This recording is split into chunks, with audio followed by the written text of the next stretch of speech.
Assalamu alaikum. I hope you all are fine and doing good. Welcome to our next topic, that is determination of rational numbers. अब देखें previous lectures में जो हमने actually cases discuss किए हैं उसमें देखें, अगर फॉर एग्जांपल एक नंबर गिवन है x, that is square root of 5 minus square root of 2, ठीक है, ये सर्ट नोटेशन में गिवन है. अगर आपने 1/x की वैल्यू फाइंड आउट करनी है तो देखिए 1/x में जब आप x की जगह x की वैल्यू पुट अप करेंगे तो डिनोमिनेटर में सर्ड अपीयर होगा. तो जब डिनोमिनेटर्स में सर्ड अपीयर होते हैं तो हमेशा हम उन एक्सप्रेशंस को रैशनलाइज करते होते हैं, ठीक है. तो ये बाइनोमियल है, हम इसको रैशनलाइज करके प्रॉपर 1/x की वैल्यू फाइंड आउट करेंगे. अगर 1/x की वैल्यू फाइंड आउट कर ली है तो कुछ अलजेब्रिक एक्सप्रेशंस भी आपको फाइंड आउट करने के लिए कहा जा सकता है. तो इस तरह के केसेस को हमने प्रीवियस लेक्चर्स में डिटेल में डिस्कस किया है कि हम अलजेब्रिक फार्मूलाज को यूज करके कैसे इनकी वैल्यूज फाइंड आउट कर सकते हैं, ठीक है. फिर हमने ये देखा कि अगर फॉर एग्जांपल कोई भी ऐसा क्वेश्चन गिवन हो जिसमें सर्ड्स अपीयर हो रहे हो, ठीक है, बट उनके दरमियान अरिथमेटिक ऑपरेशंस गिवन हो, ठीक है. मतलब अगर ये रैशनल नंबर की फॉर्म में गिवन है और ये रैशनल सर्ड्स हैं, तो जब हमें इनको सिंप्लीफाई करना है तो हमें जितने भी यहाँ पे अलजेब्रिक एक्सप्रेशन अपीयर हो रहे होंगे उन सब अलजेब्रिक एक्सप्रेशन को फर्स्ट ऑफ ऑल हमें रैशनलाइज करना होगा, ठीक है. उसके डिनोमिनेटर के कॉन्जुगेट से हम हमेशा रैशनलाइज करते हैं. रैशनलाइज करने के बाद आप देखेंगे कि डिनोमिनेटर सब सिंपल नंबर बन जाएंगे, ठीक है. मींस अभी फिलहाल ये सर्ड्स हैं बट ये सर्ड से सिंपल न्यूमेरिक फॉर्म में आ जाएगा जो कि एक रियल नंबर होगा और वो रैशनल नंबर होगा, ठीक है. तो जब रैशनल नंबर होगा तो फिर आपने डायरेक्ट एलसीएम लेके इसको सिंप्लीफाई कर लेना है.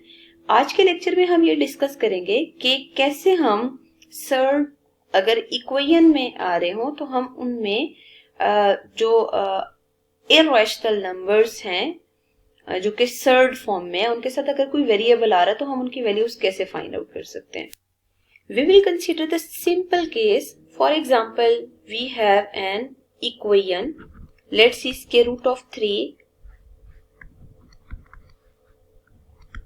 इस फॉर्म में गिवन हो, ठीक है, और यहाँ पे a plus b square root of 3 given हो.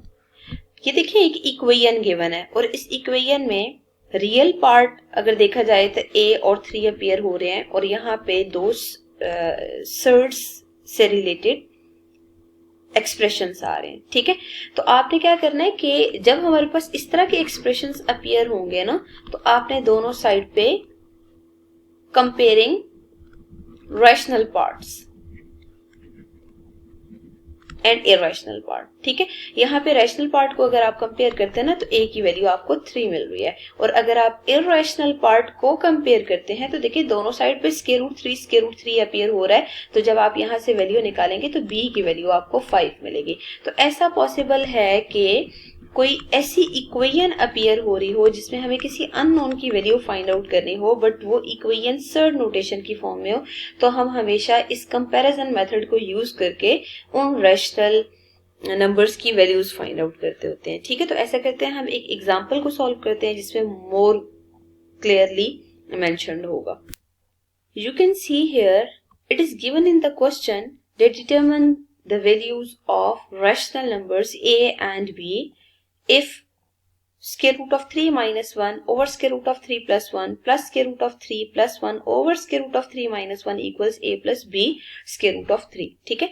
अब हम ऐसा करते हैं, सोल्यूशन में सबसे पहला काम ये करेंगे कि जो इक्वेशन गिवन है इसमें आप देख सकते हैं डिनोमिनेटर में सर्ड अपीयर हो रहा है. It means we have to rationalise with its conjugate. तो देखें डिनोमिनेटर के कॉन्जुगेट से हम यहाँ पे सिंप्लीफाई कर रहे हैं, ठीक है. जब आप डिनोमिनेटर के कॉन्जुगेट से मल्टीप्लाई और डिवाइड करेंगे तो बाद में सिंप्लीफाई करने से डिनोमिनेटर से ये सर्ड नोटेशन खत्म हो जाएगी, ठीक है. सिमिलरली सेकंड जो नंबर है इसमें भी आप डिनोमिनेटर के कॉन्जुगेट से रैशनलाइज कर लें और जो राइट हैंड साइड है it will be as it is. क्योंकि इसके डिनोमिनेटर में कोई टर्म मौजूद नहीं है। ठीक है, अब हम ऐसा करते हैं कि डिनोमिनेटर में देखें a plus b a minus b का फार्मूला इन दोनों टर्म्स में अपीयर हो रहा है, तो आप ऐसा करें कि a square minus b square की फॉर्म में इसको लिख लें। ठीक है, और न्यूमरेटर में देखें square root of 3 minus 1 and minus 1 square root of 3 minus 1। We are actually using horizontal multiplication method here, and again यहाँ पे भी आप स्क्वायर रूट ऑफ 3 का whole square minus 1 square formula use करें, और न्यूमरेटर में देखें स्क्वायर रूट ऑफ 3 प्लस 1 का होल स्क्वायर है। तो अगर आप यहाँ पे होरिजोनटल मल्टीप्लिकेशन मेथड यूज करते हैं तो यहाँ पे सिंपल हम मल्टीप्लाई कर लेते हैं दोनों टर्म्स को हॉरिजॉन्टली, और a plus b square root of 3 as it is. ठीक है, अब डिनोमिनेटर में 3 माइनस 1 अपीयर हो रहा है। ठीक है, और न्यूमरेटर में जब हम इसको मजीद सिंप्लीफाई करेंगे तो ये सोल्यूशन आ रहा है। ठीक है, अब आप देख सकते हैं कि अगेन नेक्स्ट टर्म्स में भी square root of 3 square root of 3 square root of 3 whole square बनेगा, जिसको सिंप्लीफाई करेंगे तो 3 आंसर आएगा, plus square root of 3 plus square root of 3 plus 1, और डिनोमिनेटर में 3 माइनस 1 आ रहा है। ठीक है, और right hand side will be as it is. अब हमें यहाँ पे क्या करना है, जो टर्म्स सिंप्लीफाई हो रही हैं उनको सिंप्लीफाई करना है।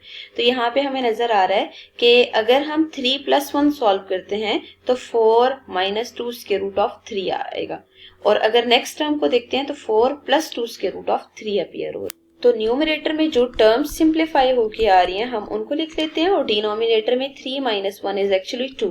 ठीक है, फिर मिड में प्लस साइन है और यहाँ पे 4 plus 2 square root of 3 appear हो रहा है over 2 equals a plus b square root of 3। अब देखिए मजीद जो सिंप्लीफिकेशन हो रही है उसको सिंप्लीफाई करें। डिनोमिनेटर सेम है, न्यूमरेटर को डायरेक्ट हम सिंप्लीफाई कर देंगे, और जब डायरेक्ट हम with that arithmetic operation which is present between them के साथ आप सॉल्व करेंगे तो जो टर्म्स मजीद सिंप्लीफाई हो रही हैं उनको सिंप्लीफाई करें। 2 square root of 3 2 square root of 3 will be cancelled out because both have opposite signs, और 4 plus 4 is 8, 8 over 2 solution आ रहा है a plus b square root of 3।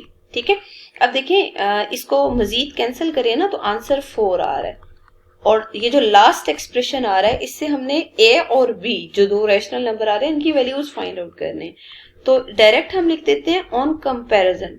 ठीक है, और कंपैरिजन हमने कैसे करना है, रियल पार्ट को रियल के इक्वल करना है, तो a 4 के इक्वल होगा। ठीक है, अब आप देख सकते हैं कि ये जो रैशनल नंबर a और b हैं उसमें a की वैल्यू तो 4 के इक्वल है, स्क्वायर रूट ऑफ 3 वाली टर्म को आपने स्क्वायर रूट ऑफ 3 वाली टर्म से ही कंपेयर करना है, लेकिन यहाँ आप देख सकते हैं लेफ्ट हैंड साइड पे स्क्वायर रूट ऑफ 3 वाली टर्म मिसिंग है।